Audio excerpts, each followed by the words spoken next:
Welcome everybody to the Logistics Lager Lounge, and I'm delighted to be joined today by Paul SCRATCHLEY. Thank you for joining us today, Paul. You're welcome, David. It's a pleasure to be here.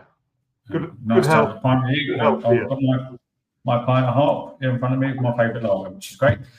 So obviously, just one of you just give a quick overview of your career, and also, what got you into the logistics world, and etc. etc. It was such a long time ago. It's sometimes really hard to remember. I think one day I answered an advertisement in the paper. I tried my hand at various things, BT as an trainee account person, etc. But one day I saw a note in the paper from what turned out to be the old Target Express parcels business, where it just said, "Can you talk to people?" And I thought, well, I can talk to people? Yeah. So I answered it and sent off my rather limited CV. Had an interview with a gentleman who was the sales director of Target Express at the time and one of the owners. And the rest is history. I've ended up in logistics in one form or another for the best part of 30 years. At this moment, Paul, what are the biggest challenges in the logistics industry, in your opinion? We have so many, David, on a day-to-day basis. It's really hard to boil it down to one. I guess price is always a challenge. We work on razor-thin margins. Consumers, us, retailers, everybody wants it a little bit cheaper. We, the consumer, want it free or at a very low cost because that drives our decision to buy. Carriers need a little bit more because our costs are not going down, they're only going up. Finding the right staff to be able to give a great customer journey at the doorstep, and as well as delivering 100, 120 parcels a day plus. So it all works out just to be a complete bucket full of challenges and things that we have to think about and overcome every single day. So it's, this is not an industry for the faint-hearted who like an easy, quiet life. No, I think everyone that's got into it sort of often has fallen into it, but really enjoys it and loves it once they get into it. And the question I've been asking, people both in my day job really, how is technology, including AI and automation, changing the game? I might get shouted down for this, who knows, but I don't think AI is really playing a part in the simple job of delivering a parcel to a door, picking it up from A, moving it and delivering it to B. If it is, it's subtle. And you are still going to need people to deliver parcels. I know companies are trying drones and robots and pavement crawlers. But at the end of the day, to be able to get a parcel from A to B, there's got to be some kind of human element in that. Of course, we all know that our sortation systems are pretty automated now. Data and barcodes determine which chute a parcel goes down, but the physicality of picking a parcel up from the customer, getting it to the sortation center, getting it to the depot in question, and then in the most part getting it to the consumer. And I know lockers are now playing a big part where you deliver many into one, but that's all going to require a human being still at this point. So the technology is quite simple. I think one of the things that still happens is customers are really interested in the journey, really interested in seeing where their parcels are, really interested in knowing when their parcels are going to come. I don't know why, because most people have gone back to work now. So knowing that my parcel has been left in my safe place at 3:25 in the afternoon when I'm in the office, although that gives me kind of a warm, fuzzy feeling inside that it's going to be there when I get home, I'm not there to accept it, but I know it's there. So technology like that kind of makes people happy, that they know that their parcels are on the way, their parcels are there, and they'll be there when they get home, or in a locker, or in another location. No, fantastic. And do you see, consolidation, across the globe, not just in the UK, continuing, or will there be more disruptors to change it? what can you disrupt now? What is there to be disrupted? There would have to be a seismic shift for the opportunity to be a disruptor at the moment within the marketplace. We can all do wonderful little quirky things on our own, and in some cases people are still building businesses around them. But generally, at the moment, everything is working at maximum efficiency, I would say. And I know people complain about Every, and people complain about other carriers as well, but what they don't realize is that Every and domestic carriers in the UK like that, such beasts. They deliver so many millions of parcels every single day. You never hear about the 97, 98, 99% that go well. You only hear about that 1% that go wrong. And of course, when you're handling that sort of volume, things are going to go wrong within the post office, within Every, within all those mammoths of carriers that do it. So returns, maybe there is still room to disrupt there. There is still room to change the goalposts and give a better customer experience there. But disruption at the moment is limited, I would say, to tweaking around the edges. The fundamental part of the industry is getting goods from A to B. Okay, thank you. And talk about disruption, you mentioned to me in a previous conversation that there's going to be some new legislation coming in regarding returns. Can you give me and the viewers a quick summary? Yeah, this one is predominantly focused around the EU. So on the 19th of June, a new EU directive comes into force, which gives anybody selling into the EU or selling within the EU the right to cancel that request. And what I mean by cancelling that request is, regardless of what part of the order process they are in, even if the parcel has been delivered, they get to be able to cancel that contract to purchase that parcel.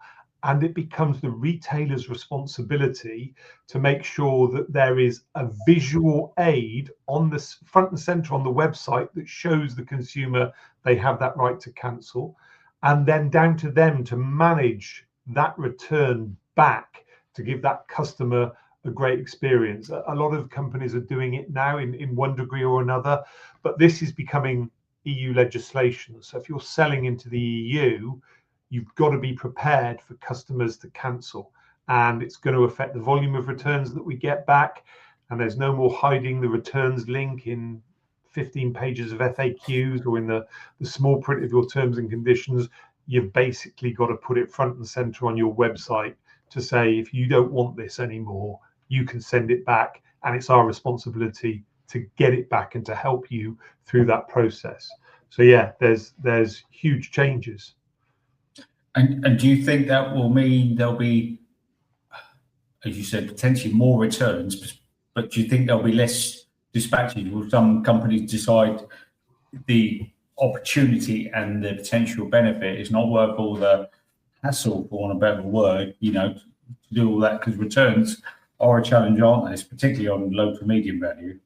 Sure. Brexit is just the gift that keeps on giving when you're trying to sell into Europe. I mean, we first of all had Brexit itself, then certain EU member states decided that they would add a low value surcharge onto incoming parcels. So you had France and Italy and Romania that did that.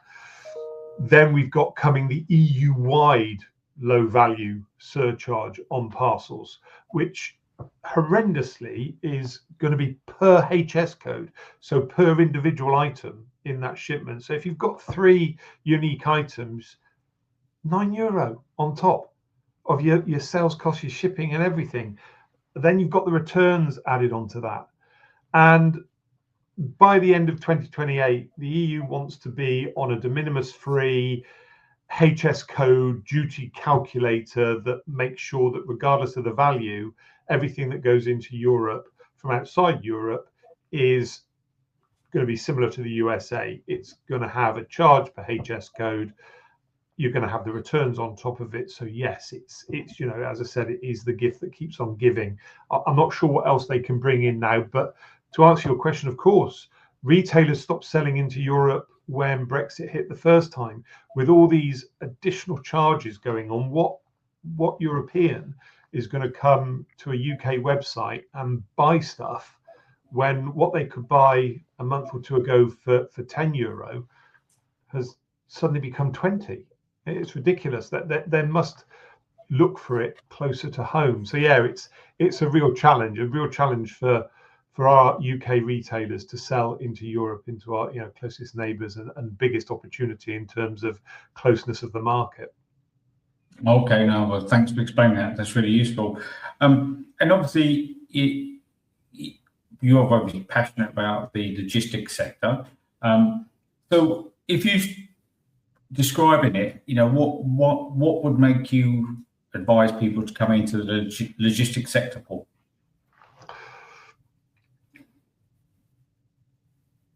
We are a sector that you're going to come into if you never know what you're going to walk into every day that you turn up for work. We are a sector that is managing customs, compliance, vehicles, motorway road problems, aircraft loading, customers, difficult shaped parcels, expectation, and consumers.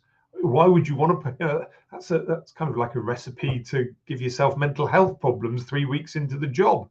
But there's something about it that, for people like me who've got probably on some spectrum somewhere, it gives me what I need to maintain my interest in this business, because I still love it. I always remember reading something: if you get up for work every morning and you don't want to go for work, change your job. I get up early because I just want to go to work, and it's not because I'm a kind of hero. It's just I've got a brain that likes to think about stuff like this and likes the interaction with the team, the customers, the stakeholders within the business. Even if a customer wants to tell me off for something, it's a great challenge to have a conversation with them and turn that frown into a smile. Yeah, no, it's there are lots of misconceptions, I think, about the logistics sector. But once people get into it, they generally seem to really, really love it. So, and it's not dirty, Dave. It's not grubby warehouses like it was when I first started. It's oh, the camera seems to have gone out of focus. Don't know why. There we go. It's clean, mechanized. Health and safety has brought everything a long way. It's not a grubby warehouse somewhere. It's a really professional, organized, process-driven, customer-focused industry, probably more so than any other industry in the UK outside of retail. We take those retailers' promises and we make them happen, and that is being an extension of that retailer and the promise they give to their customer. No, that's great, and a very good summary of why people like yourself and myself and lots of people have a real passion for it. So, so during your career, who has been a key mentor or a key influence on you in your career? There's a gentleman that I worked for twice. I liked him so much I did it twice. Once at Target/CityLink, and then over at Jersey Post. It's the CEO, or the last CEO of Jersey Post, Tim Brown. He was just a man full of ideas, a man full of inspiration, a gentleman who gets it, who understands the customer, which for an accountant is very unusual.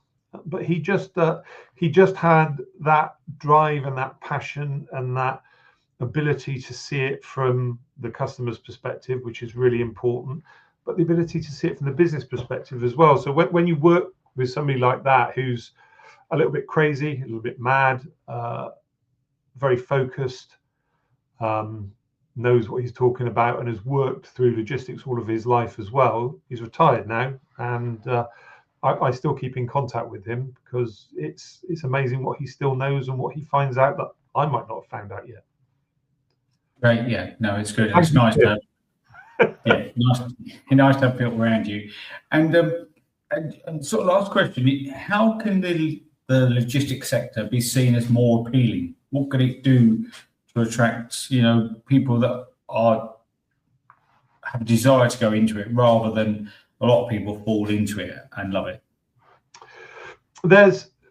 It really depends on what part of the sector you want to go in, because there are completely different parts. My passion has always been in express, and then latterly e-commerce and returns, etc. But there's shipping, freight forwarding, road movements. There's a whole cast of different disciplines within the logistics sector, from pallets to parcels, from aircraft wings to parts of piping. It really depends on what you want. If you look at my sector, anybody that enjoys shopping, anybody that enjoys a peruse around the shops or sitting on their iPad and having a little gander at somebody's e-com storefront, they would love this industry, because it's all about what happens behind the scenes, what happens from the point the consumer clicks order to the point they receive their goods. And it's brilliant every day. And, you know, you work with some retail brands and you think, I can't believe people buy this, but they do. And they buy it sometimes in huge volumes. And they've got really successful products and really successful inventory that they can shift to us weird and wonderful consumers. And quite frankly, in the United Kingdom at the moment, the way our industry, etc., is going, we need to become the island of shopkeepers again. We need that retail buzz and balance to help grow and bring difference to our economy, because we're certainly not going to do it by making widgets anymore. So, you know, UK used to be the land of shopkeepers. We need to continue being and carry on being the land of shopkeepers, so that we all get a great experience and the economy continues to grow. Oh, that's great. Well, I just want to say thank you so much, Paul, for joining us today, and cheers to you again. It's good to see you, and I'm sure our viewers and listeners will enjoy it, whether they're having a pint or not. Thank you very much. You're welcome, David. Take care.